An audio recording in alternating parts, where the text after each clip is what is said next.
The cold mountain air bit through Jake Morrison's worn jacket as he stood watch outside the hidden bunker entrance. 3 years had passed since the aliens came to Earth, and nothing looked the same anymore. The sky that once held birds and planes now buzzed with enemy craft that hunted humans like animals. Cities that once reached toward the heavens lay in smoking ruins, their people either dead or dragged away to work camps that no one ever returned from. Jake pulled his rifle closer and checked his watch.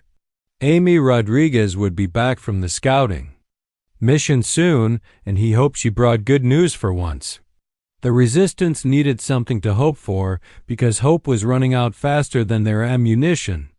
Below his feet, 37 people lived in rooms carved from solid rock, the last free humans in what used to be Colorado. They had started with over 200 fighters when the mountain base was built, but the aliens had found too many of their hiding spots. The Kethfer were smart and patient. They did not rush to kill every human at once like some movie villain. Instead, they picked apart human civilization piece by piece, turning Earth into a farm where humans were the livestock. Their ships moved through the sky like metal sharks, always watching and always hunting. Their soldiers walked on 2 legs like humans, but stood 8 feet tall with gray skin that looked like stone. They carried weapons that could melt through tank armor like it was paper. Jake remembered the first day they came. He had been drinking coffee in his kitchen, getting ready for another boring day at his security job, when every television and radio in the world started screaming warnings. The alien ships appeared over every major city at the same time, huge black triangles that blocked out the sun. Within hours, the governments of Earth had fallen, the military was scattered, and regular people like Jake found themselves fighting an enemy that seemed impossible to beat. The bunker door opened behind him with a soft hiss, and Amy climbed out carrying her backpack full of surveillance equipment. Her dark hair was tied back in a ponytail that had not seen proper shampoo in months, and her clothes were patched in too many places to count. But her eyes still held the sharp intelligence that made her the best tactical analyst the Resistance had left. "Any luck with the patrol patterns?" Jake asked, keeping his voice low even though they were miles from the nearest alien outpost. Amy nodded and pulled out a tablet computer that ran on solar batteries. "I think I figured out something important, but Pete needs to see this too. The aliens are not as random as we thought they were." They climbed down into the bunker where the air smelled like recycled oxygen and too many people living in too small a space. The main room had been a natural cave once, but human hands had smoothed the walls and installed lights that cast everything in a yellow glow. Pete Collins sat at a table cleaning his demolition equipment, the scars on his hands telling the story of 3 years spent making bombs from whatever materials they could find. Pete looked up when they approached. His face had gotten harder since the aliens killed his wife and daughter in the Denver attack, but his hands stayed steady when he worked with explosives. "What did you find out there, Amy?" Amy spread her tablet on the table and showed them a map covered in red dots and movement lines. "The Kethver patrols follow exact patterns. They check the same places at the same times every day. They never change their routes or timing, not even a little bit." Jake studied the map and felt something cold settle in his stomach. "That means they think we are not dangerous enough to worry about." "Exactly," Amy said. "They treat us like we are bugs. Annoying bugs that they need to step on eventually, but not worth changing their whole system for." Pete set down his tools and looked at the map more carefully. Maybe being treated like bugs is not all bad. Bugs are small and bugs are hard to catch. Sometimes bugs can get into places where big things cannot go. From across the room, Dr. Lisa Carter looked up from the alien technology she had been studying. She was younger than the rest of them, barely 30, but she understood machines better than anyone else in the bunker. Her hands were always stained with grease, and her hair always looked like she had been running her fingers through it while She worked. "I need to show you all something," Lisa said, her voice carrying an excitement that had been missing for too long. "I found something in the wreckage from that scout ship we brought down last week." She led them to her makeshift laboratory, where pieces of alien technology covered every surface.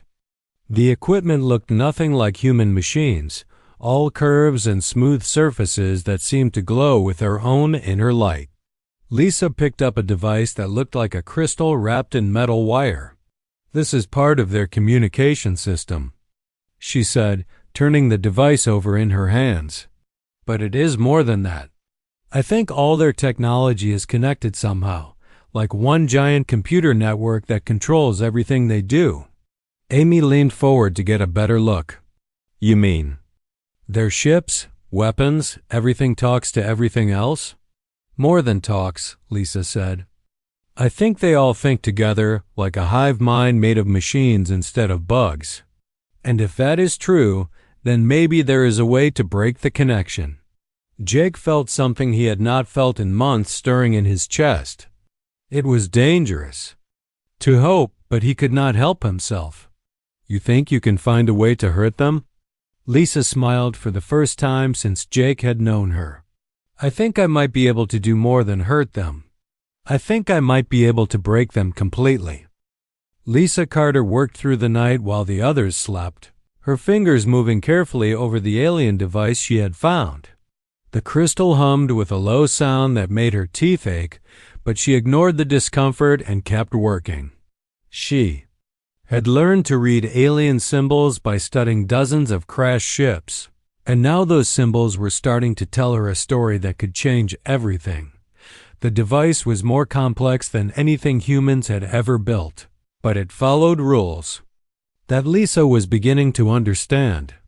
Every alien machine was connected to every other alien machine through something they called the Unity Web. It was like the internet, but instead of carrying messages and pictures, it carried thoughts and commands. When a Kethfer general decided to attack a human settlement, every ship and soldier knew about it instantly. When one alien spotted a human hiding place, they all knew where to look. But Lisa had found something strange in the device's memory. There were gaps in the data, places where the Unity Web had simply stopped working for a few seconds.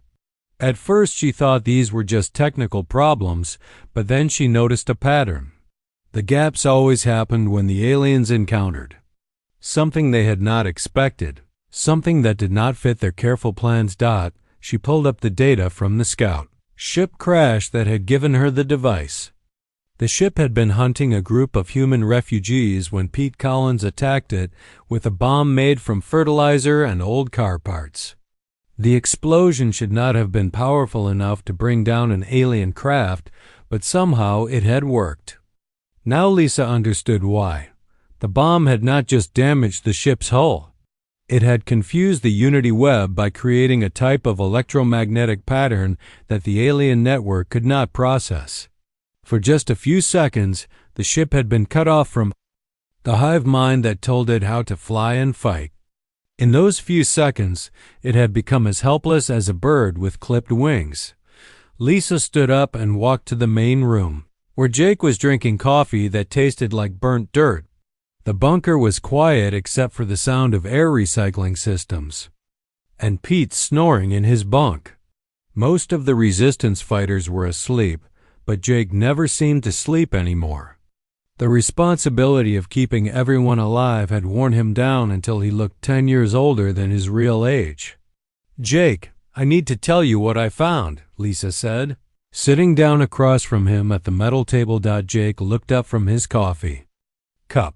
His eyes were red from too many sleepless nights, but they focused on her with complete attention. "Good news or bad news?" "Maybe both," Lisa said. She pulled out her tablet and showed him the data patterns she had discovered. "The aliens are connected by a network that coordinates everything they do, but the network has a weakness. It cannot handle chaos." Jake studied the patterns on the screen, though Lisa knew he could not read the alien symbols the way she could. "What kind of chaos?" Random patterns, unexpected events, anything that does not follow the rules they programmed into their system, Lisa explained. The Unity web is designed to be perfect, which means it cannot adapt when something truly unpredictable happens. Amy Rodriguez appeared in the doorway, drawn by the sound of voices. She moved quietly like a cat, always alert for danger even in their hidden sanctuary. Her tactical training made her notice everything, and she had noticed that Lisa was excited. About something. Are you talking about the alien technology? Amy asked, pouring herself a cup of the terrible coffee. Lisa nodded and turned her tablet so Amy could see the screen. I think I know why our guerrilla attacks have been more successful than regular military operations. We do not fight the way other species fought. We are unpredictable. Amy looked at the data and her eyebrows went up. You mean every time we improvise or change plans at the last minute, we confuse their network? Exactly, Lisa said. There. System expects organized military tactics, coordinated attacks, logical strategy. When Pete builds a bomb from random materials and attacks from an unexpected direction, the Unity web does not know how to respond. Pete Collins chose that moment to walk into the room, rubbing sleep from his eyes and looking for coffee. He had heard enough of the conversation to understand what they were discussing, and his scarred face showed the first hint of interest Lisa had seen from him in weeks. You are saying my sloppy bomb-making actually helps? Pete asked, filling his cup from the pot. Your creative bomb-making, Lisa corrected. The aliens have conquered dozens of worlds using the same tactics every time. They expect their enemies to fight back with organized armies and predictable weapons. They have never faced guerrilla fighters who make things up as they go along. Jake leaned back in his chair, and for the first time in months, Lisa saw him smile. So our biggest weakness is actually our biggest strength. That is what I think, Lisa said. But if I am right, then we can do more than just confuse them. We might be able to crash their entire network. Amy set down her coffee cup and looked directly at Lisa. What would that take? Lisa had been thinking about this question all night, and she had an answer ready. We would need access to one of their main network nodes, probably on a command chip. And we would need a way to inject chaotic data directly into the Unity web. A virus, Pete said, understanding immediately. But instead of a computer virus, it would be a chaos virus. Exactly. Something that generates truly random patterns and feeds them into their network faster than the system can process them. If we do it right, the whole Unity web could crash. Like an overloaded computer. Jake was quiet for a long moment, thinking through the implications. How would we get close to a command chip? Those things are floating fortresses surrounded by fighter escorts. I do not know yet, Lisa admitted. But I know someone who might be able to help us figure that out. She led them back to her laboratory and showed them another piece of alien technology, this one taken from a different crash site.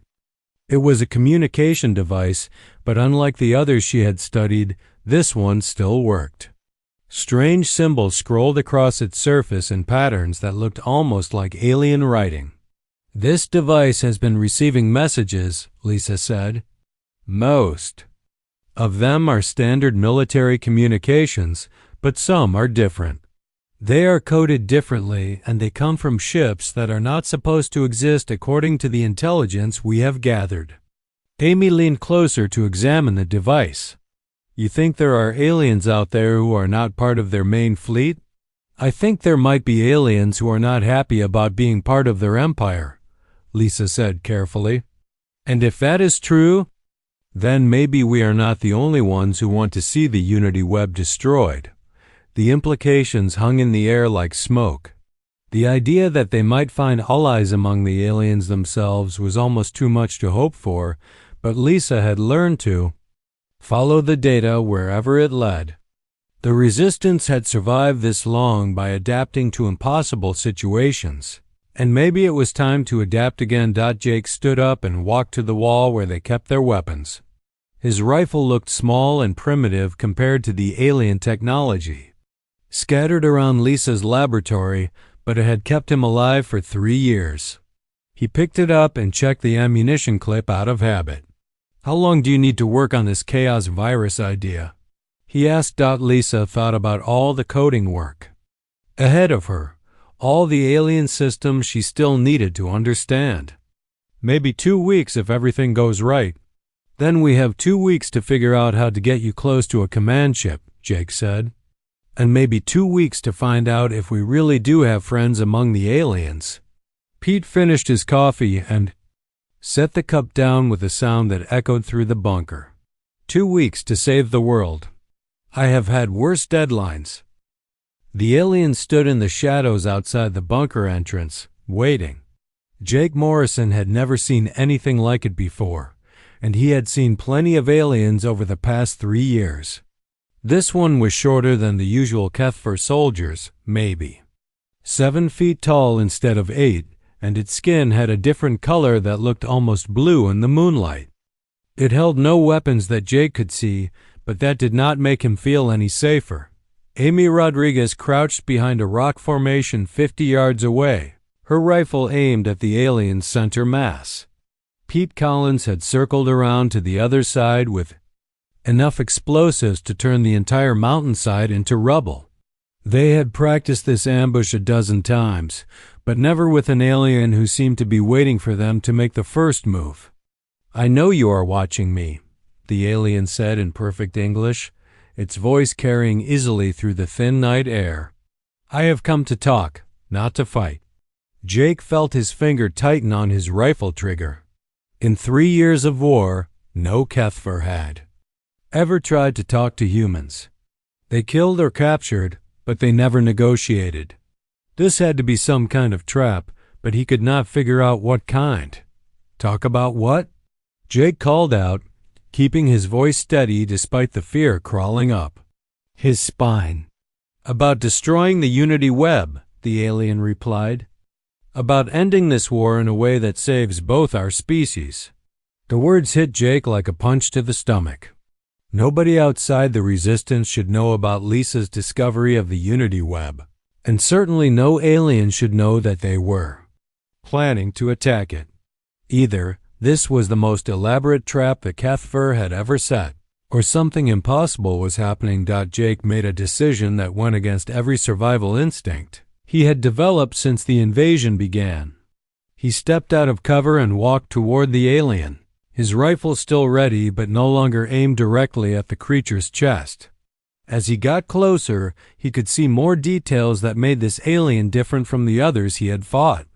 The alien's armor was different, older looking and patched in several places. Its weapons were definitely not standard HFY issue, and some of them looked like they had been built from salvaged parts.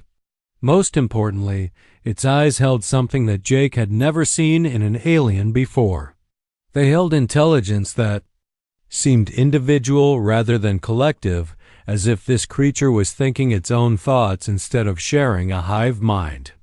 "My name is Veltar," the alien said when Jake stopped 10 feet away. "I speak for a group of soldiers who are not entirely loyal to the HFY Empire. We have been watching your resistance activities with great interest. Why should I believe anything you say?" Jake asked, though he kept his rifle lowered. Veltar reached slowly into a pouch on its armor and pulled out a device that Jake recognized. It was identical to the communication equipment that Lisa had been studying, except this one was modified with additional components that looked like human technology. "Because we have been helping you without you knowing it," Veltar said. "The scout ship that crashed near your position last week? We caused its navigation system to malfunction. The patrol that missed your supply run 3 days ago? We fed false information into their route planning." Jake felt the world shift slightly under his feet. "You have been sabotaging your own forces?" "They are not our forces," Veltar said, and now Jake could hear something like anger in the alien's voice. "We are outcasts, members of species that were conquered by the Kethver Empire long before they came to your world. We serve in their military because we have no choice, but we do not serve willingly." The bunker door opened behind Jake and Lisa. Carter emerged, followed by Amy and Pete, who had abandoned their ambush positions. Lisa was carrying her tablet and several pieces of alien technology, as if she intended to compare them with whatever Veltar might show them. "You said you wanted to talk about destroying the Unity Web," Lisa said without any greeting or introduction. "How much do you know about our plans?" Veltar looked at Lisa with what might have been respect. "We know that you have discovered the network's vulnerability to chaotic input patterns. We know that you are developing a method to exploit this vulnerability. What you do not know is that we have been trying to find the same weakness for over 200 years. Lisa held up her tablet and showed Veltar the data patterns she had discovered. "You have been fighting the Unity Web from inside?" "Fighting is too strong a word," Veltar admitted. "The network monitors all our thoughts and actions. We can introduce small amounts of chaos into our operations, enough to help human resistance. Cells survive, but not enough to damage the system significantly. For that, we would need access to a command node and a way to inject massive amounts of unpredictable data." Amy stepped forward with her rifle still in her hands. "Why are you telling us this? What do you want from us?" Veltar was quiet for a moment, and Jake got the impression that the alien was choosing its words very carefully. The Unity Web does not just coordinate military operations. It also suppresses individual thought among all the species that serve the Empire. When your resistance began using truly chaotic tactics, some of us started to remember what it felt like to think our own thoughts. Pete had been listening quietly, but now he spoke up. "You want us to help you break free from the hive mind." "We want to help you break the entire system," Veltar corrected. "If the Unity Web falls, it will not just free Earth from the invasion. It will free dozens of species across the galaxy from centuries of slavery." Lisa looked up from her tablet where she had been taking notes on everything Veltar had said. "You mentioned having access to a command node. How close can you get us to one of their main ships?" Veltar reached into another pouch and pulled out what looked like a three-dimensional map made of light. The hologram showed the orbital positions of every Kethver ship around Earth, including several massive vessels that Jake had never seen before. "There is a command station in high orbit above the North American continent," Veltar said, pointing to the largest ship in the display. "It coordinates all military operations on this side of your planet. We can get a small team aboard, but the mission would be extremely dangerous." Jake studied the hologram and felt his heart sink. The command station was enormous, probably 10 times larger than any ship they had ever attacked. It would be heavily defended and filled with thousands of alien soldiers. Getting inside would be nearly impossible, and getting out alive would be completely impossible. "How many of your people would help us?" Amy asked. 12 outcasts serve aboard that station," Veltar replied. "We can disable some security systems and provide you with layout information, but we cannot fight openly without exposing ourselves." Lisa was working furiously on her tablet, running calculations and checking data files. "How long would we have once we start uploading the Chaos virus?" "The Unity Web has automatic defense systems," Veltar explained. "Once it detects the intrusion, it will try to isolate the infected node within minutes.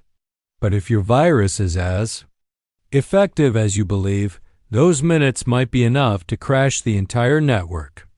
Jake looked around at his team and saw the same mixture of fear and hope on their faces that he felt in his own chest. This was the chance they had been waiting for, the opportunity to strike back at the aliens in a way that might actually end the war. It was also probably a suicide mission that would get them all killed. "We need time to think about this," Jake said finally. Veltar nodded and began to put away the hologram device. We will wait for your decision, but do not wait too long. The Empire is planning a final purge of all remaining human settlements. You have perhaps 1 week before they begin killing everyone left on your planet." The alien melted back into the shadows as silently as it had appeared, leaving the humans alone with the most important decision any of them had ever faced. Lisa Carter had not slept in 3 days. Her eyes burned from staring at computer screens and her hand shook from too much coffee, but the chaos virus was finally ready. The program existed as a collection of files on her tablet, innocent-looking. Code that could bring down an empire built on perfect order. She called it Pandora, after the ancient story of the box that released chaos into the world. Jake Morrison stood beside her in the bunker's main room, watching the final preparations for what everyone knew would be humanity's last desperate gamble. Around them, the remaining resistance fighters checked weapons and equipment with the careful attention of people who expected to die soon. The plan was insane, but it was the only plan they had. Amy Rodriguez spread detailed maps across the metal table, comparing the intelligence Veltar had provided with satellite images from before the invasion. The Kethver command station hung in orbit like a giant metal city, bristling with weapons and surrounded by patrol ships that never stopped moving.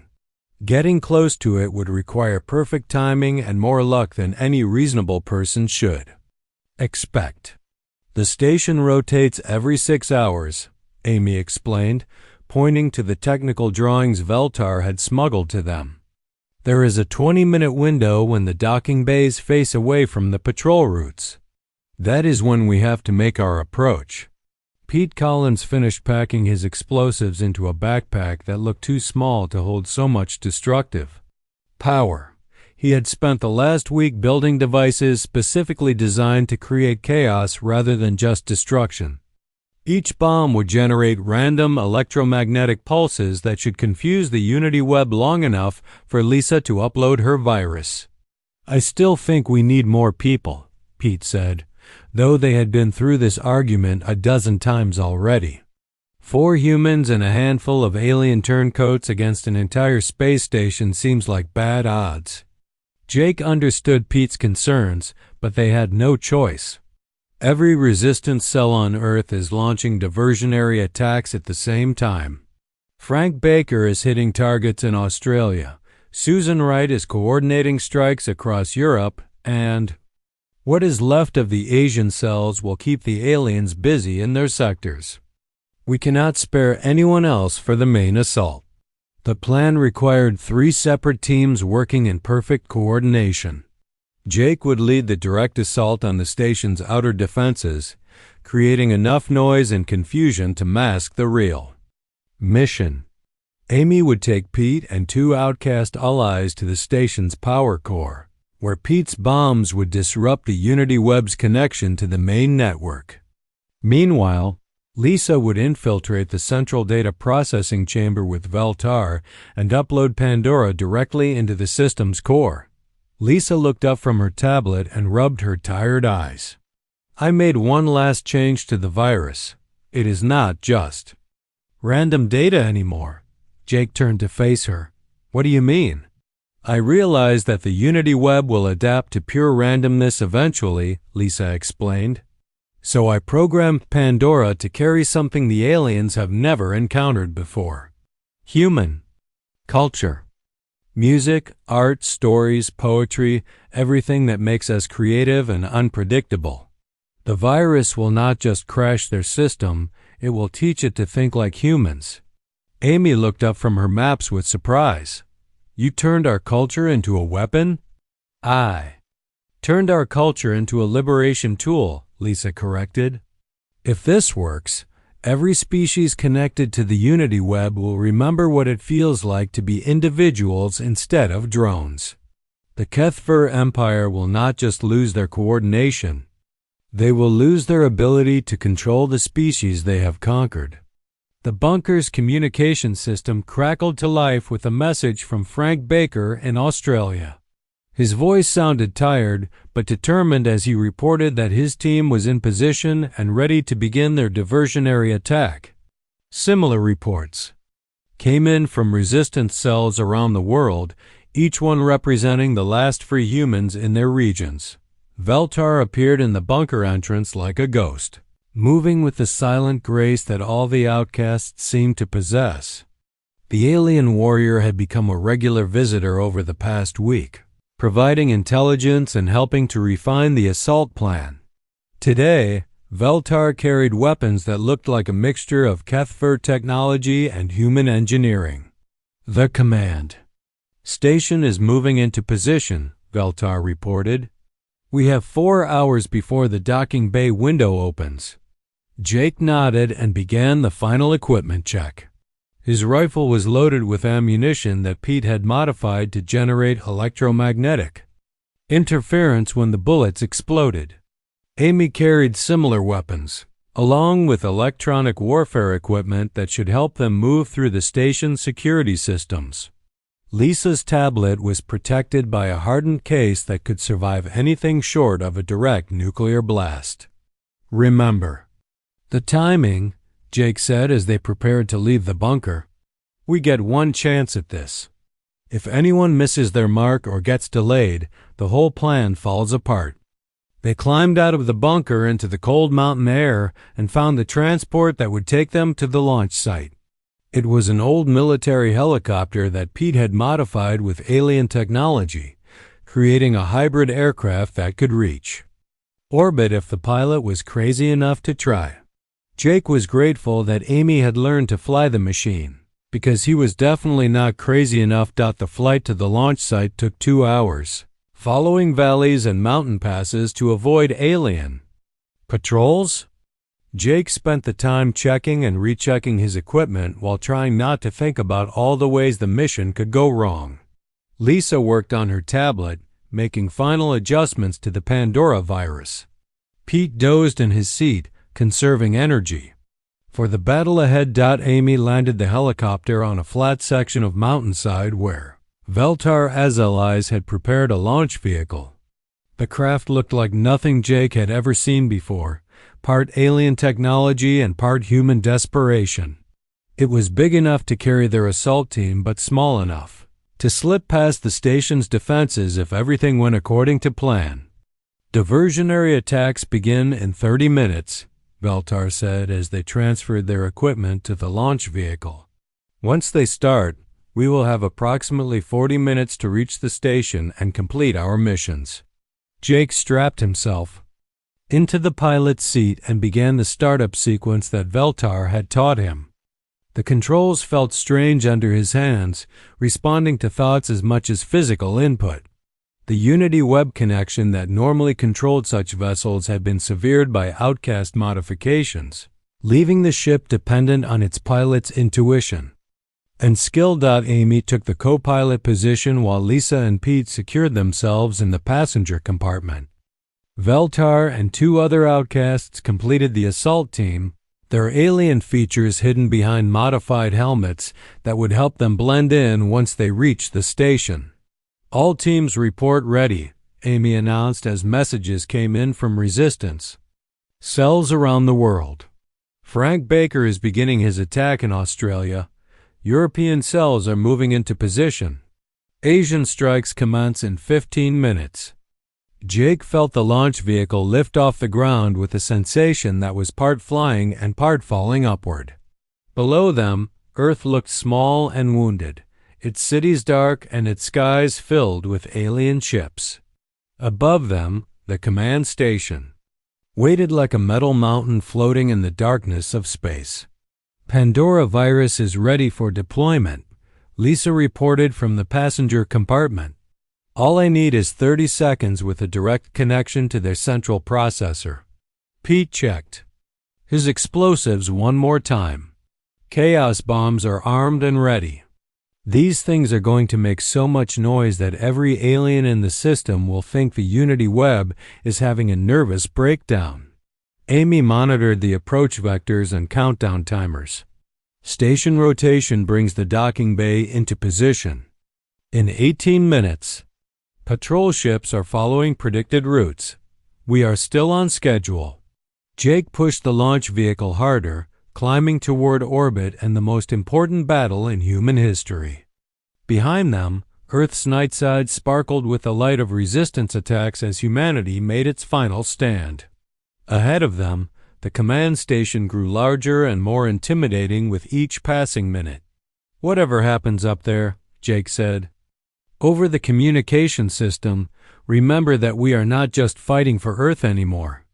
We are fighting for every species the Kethver have enslaved, every world they have conquered, every individual mind they have crushed under their unity web." The station filled their view now, a massive structure that seemed to stretch forever. In all directions. Somewhere inside that metal maze was the central processor that controlled an empire spanning dozens of worlds. And somewhere in Lisa's tablet was a virus that might just set them all free. The command station's docking bay opened like the mouth of a metal beast as Jake Morrison guided their stolen ship through the atmospheric barrier. Warning lights flashed red throughout the massive chamber, but no defensive systems activated. Because Veltar's modifications made their vessel appear to be a routine supply transport. Jake felt sweat dripping down his back despite the cool air recycling through his suit. "Docking complete," Amy Rodriguez whispered through the communication system. "Security patrols are following normal patterns. We have maybe 10 minutes before someone notices we are not supposed to be here." The assault team moved through the ship's cargo bay with practiced efficiency. Jake checked his rifle one final time while Pete Collins secured his backpack full of chaos bombs. Lisa Carter held her tablet like it contained the most precious thing in the universe, which in many ways it did. The Pandora virus waited inside that small device, ready to bring down an empire built on absolute control.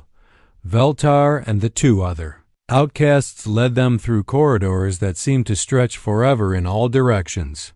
The command station was larger than most cities, a floating fortress that housed thousands of Kethver soldiers and the central processing systems that coordinated their entire military operation.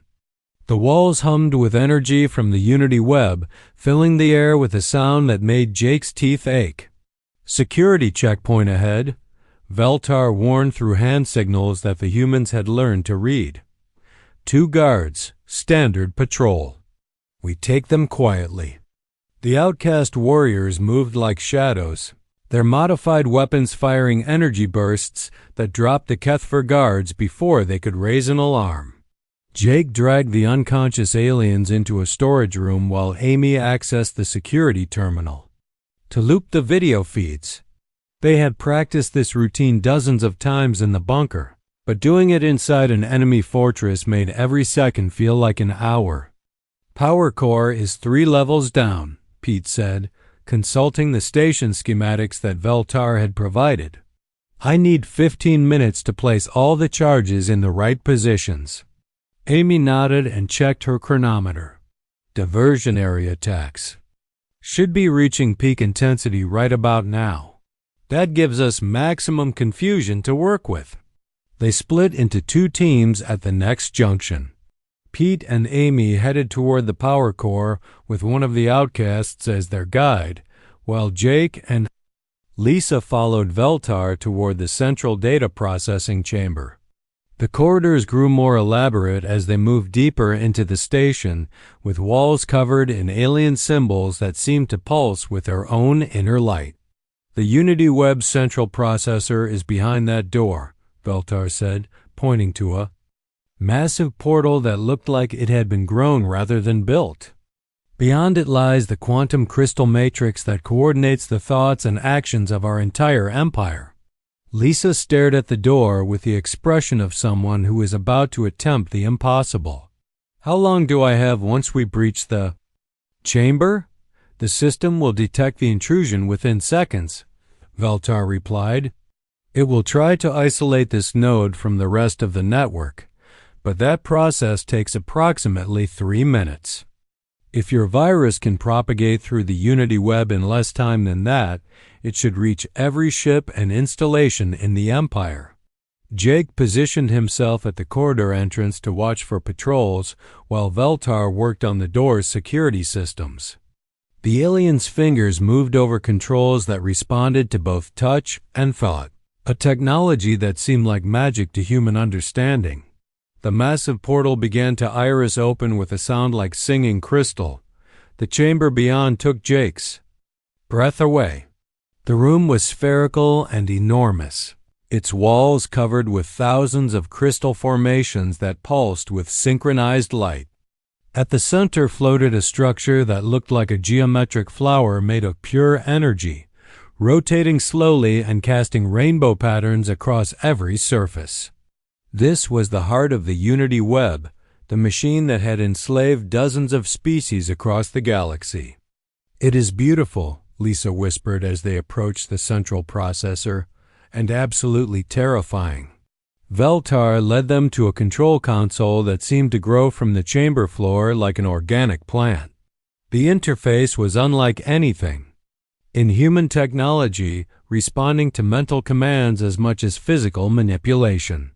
Lisa connected her tablet to the alien systems through adapters that she and Veltar had built together over the past week. "Beginning upload now," Lisa announced. "Pandora is entering the Unity web." The effect was immediate and dramatic. The synchronized pulsing of the crystals began to flicker and stutter as chaotic data flooded into the network. Alarms started, sounding throughout the station, but they were different from normal security alerts. These alarms carried a note of confusion, as if the station itself was unsure what was happening. Jake heard explosions echoing through the corridors as Pete's chaos bombs began detonating throughout the power core. The electromagnetic pulses from those devices would create additional confusion in the Unity web, making it harder for the system to isolate and counter Lisa's virus. Everything was going according to plan, which made Jake deeply suspicious because nothing ever went according to plan. "Upload at 30%, Lisa reported, her fingers flying over the tablet's interface. "A virus is spreading faster than I expected. It is like the Unity web wants to be infected." Veltar's eyes went wide as alien text began scrolling across nearby displays. "Something is happening to the network nodes throughout the Empire. Ships are reporting system failures across dozens of star systems." The chamber filled with a sound like breaking glass as more and more crystals began flickering out of sync with each other. The beautiful geometric patterns dissolved into chaos as the Unity web struggled to process data that followed no logical rules. Jake could hear Kethver soldiers running through the corridors outside, their voices carrying panic instead of the usual mechanical precision. 50% upload complete, Lisa announced. But something strange is happening. The virus is not just crashing their systems, it is rewriting them. On the displays around the chamber, Jake could see text appearing in languages he did not recognize. Veltar was reading the messages with growing excitement, translating the most important ones for the humans to understand. "These are communications from subjugated species throughout the Empire," Veltar explained. "Soldiers and workers who have been connected to the Unity web for generations are suddenly remembering their original identities. They are questioning orders, refusing commands, asking why they serve the Kethver at all." Lisa's tablet showed that the upload had reached 70% completion. The Pandora virus was not just spreading through the Unity web, it was transforming the network into something completely different. Instead of enforcing conformity and obedience, the system was now encouraging creativity and individual thought. 80%, Lisa called out as the chamber around them began to shake. "The station is losing structural integrity as its control systems fail."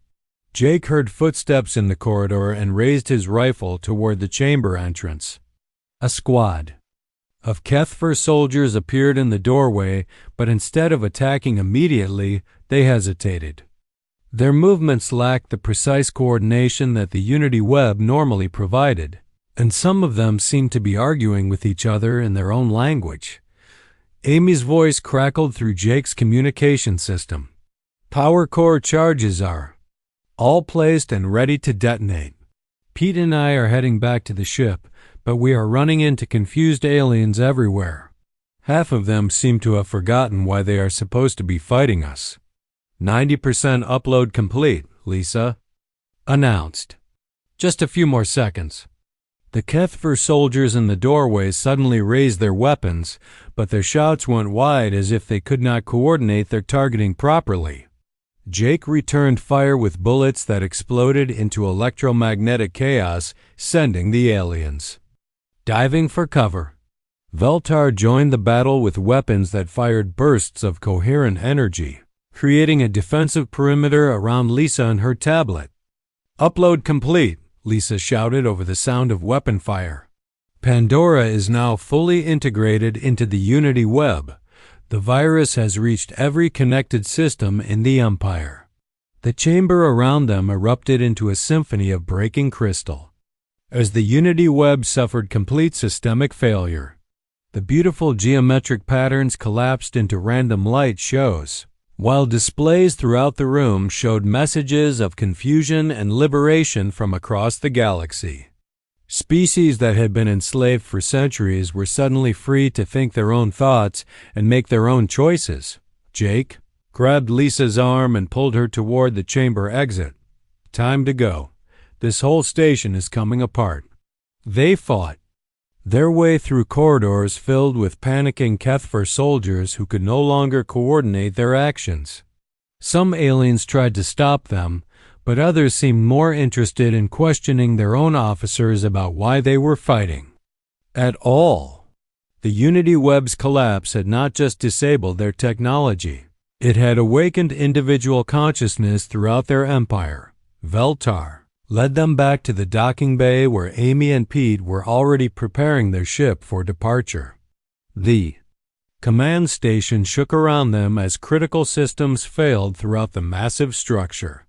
Through the bay's windows, Jake Morrison stood on the mountainside outside their old bunker and watched the sky change colors as alien ships fell like dying stars. 3 days had passed since Lisa Carter uploaded the Pandora virus into the Unity web, and the Kethfer Empire was collapsing faster than anyone had dared to hope. Ships that had terrorized Earth for 3 years now drifted powerless in orbit, their crews either surrendering or simply abandoning their vessels to drift among the debris. Amy Rodriguez climbed up the rocky slope carrying a communication device that had been broadcasting messages from around the world. Her face showed exhaustion mixed with something that Jake had almost forgotten how to recognize. It was hope, real hope instead of the desperate kind they had been living on for so long. "Frank Baker reports that Australia is completely free of Kethfer forces," Amy said, setting the radio down on a flat rock. The aliens in his sector either surrendered or flew away in whatever ship still worked. "Susan Wright says the same thing is happening across Europe." Lisa sat nearby with her tablet, monitoring the progress of her virus as it continued to spread through the remnants of the alien network. The Pandora program had evolved beyond her original design, becoming something that not only freed enslaved minds but helped them remember what they had lost during centuries of servitude. Reports were coming in from across the galaxy as species after species rediscovered their own cultures and identities. "I am getting communications from over 40 different worlds," Lisa said, scrolling through messages that appeared in dozens of languages. "The virus has reached star systems that have been under Kethfer control for longer than human civilization has existed. Entire populations are waking up from a dream that lasted for thousands of years." Pete Collins emerged from the bunker carrying supplies for what might be their last meal as resistance fighters. The war was over, though it would take time for everyone to fully understand what that meant. His scarred hands moved with the same careful precision they had shown when building bombs, but now he was making coffee instead of explosives. Veltar sent another message, Pete said, pouring the steaming liquid into metal cups that had seen too much use. The outcast fleets have taken control of most of the remaining Kethver ships. They are calling it the Liberation Navy now. Jake accepted a cup of coffee and breathed in the steam that smelled like victory mixed with exhaustion. The past 3 days had been a whirlwind of activity as resistance cells around the world coordinated with alien allies to accept surrenders and secure abandoned military equipment. The planet that had been invaded by an overwhelming force was now littered with technology that humanity could barely understand. A new sound filled the air above them, different from the screaming engines of Kethver attack ships. This sound was smoother and somehow more musical, like metal singing in harmony.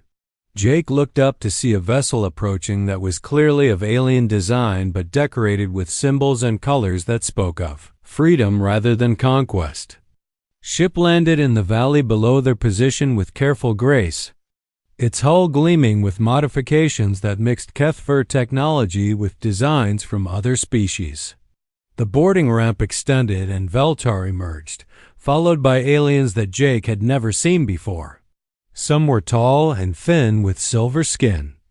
Others were shorter and more heavily built with faces that reminded him of ancient earth sculptures.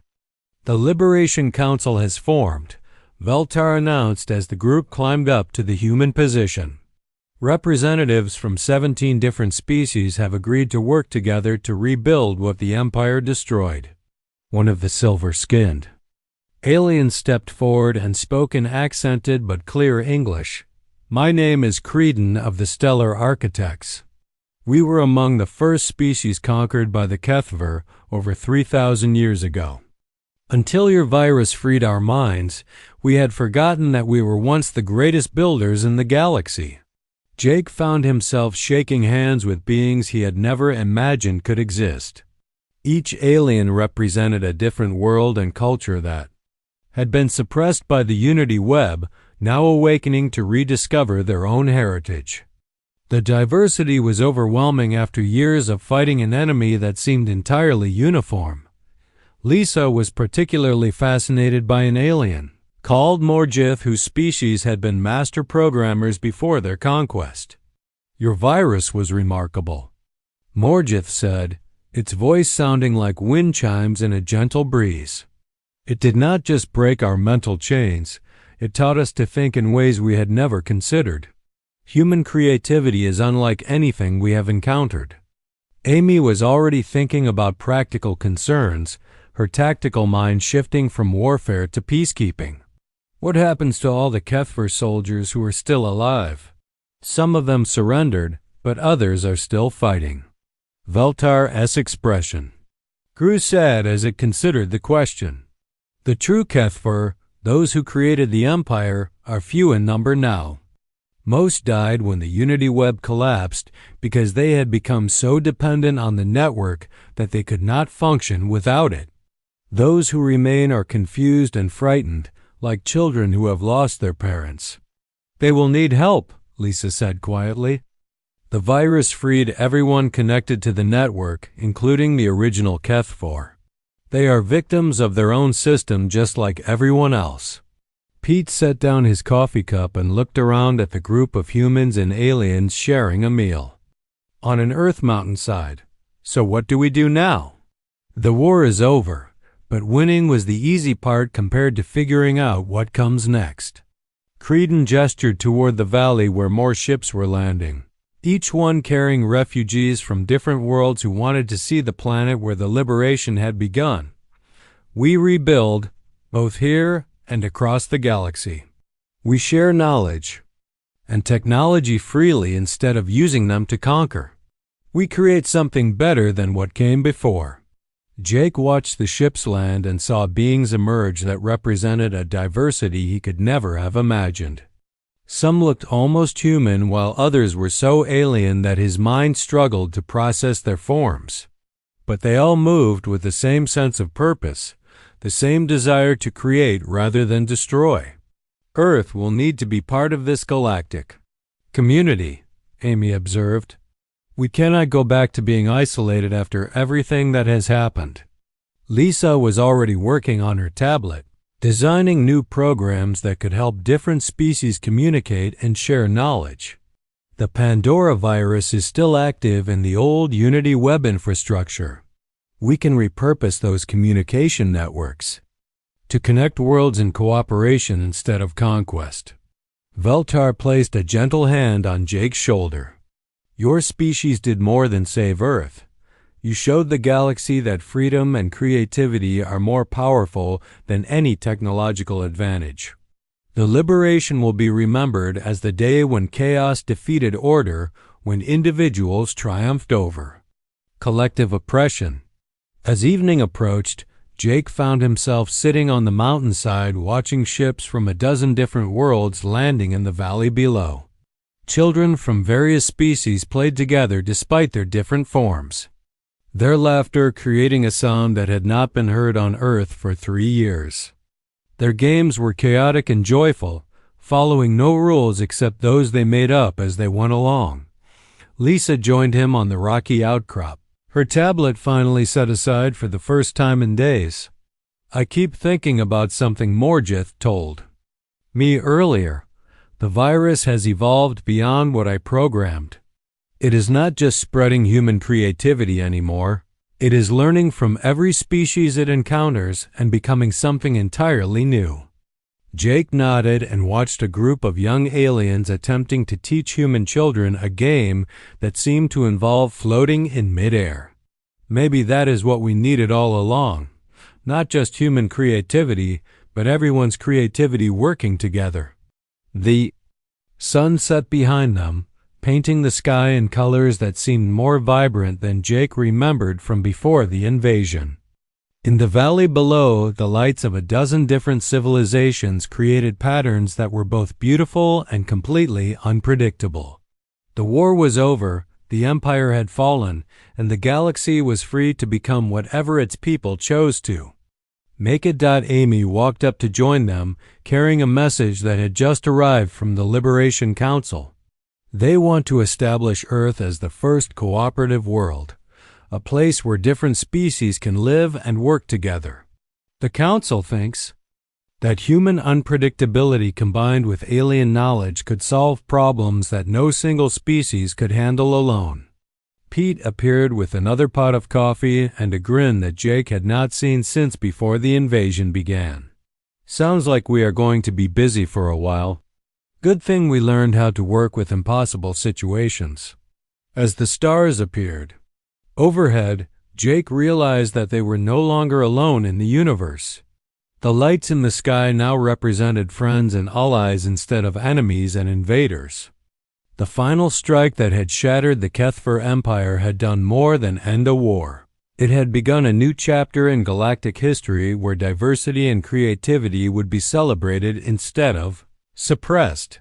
The sound of alien music drifted up from the valley below, mixing with human voices and harmonies that had never existed before. It was chaotic and beautiful and completely unpredictable, just like the future they were all building together.